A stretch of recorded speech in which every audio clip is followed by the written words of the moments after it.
రాహుల్ గాంధీ దేశం మొత్తం జోడో యాత్ర చేసిండు, దేశం మొత్తం న్యాయ యాత్ర చేస్తుండు.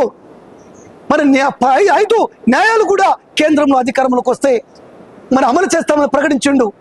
కాబట్టి కాంగ్రెస్ పార్టీ ఎంపీలు గెలిస్తే ఎంపీలు కాంగ్రెస్ వాళ్ళు ఉంటారు, ఇక్కడ రాష్ట్ర ప్రభుత్వం కాంగ్రెస్ ఉంది. జోడెట్ల లెక్క, రామలక్ష్మణ్ లెక్క అభివృద్ధి చేయగలుగుతారు. బీఆర్ఎస్ రాష్ట్రంలో ఉందా, కేంద్రంలో వస్తుందా? బీఆర్ఎస్ కేసిన ఓటు ఆ మూసి నదిలో వేసిన ఓటుతో సమానం. అరే బీజేపీ ఎంత మోసం చేసింది అంటే వాళ్ళ అభివృద్ధి పేరు చెప్పి ప్రచారం చేయట్లేదు, మతం పేరు చెప్పి ప్రచారం చేస్తున్నారు. ప్రజాస్వామ్యాన్ని కూలీ చేస్తుంది బీజేపీ. అరే వికలాంగులకే మోసం చేసింది. BJP manifesto page number 59, 60, 61. ఒక వికలాంగ సోదరి 2 చేతులు లేవు,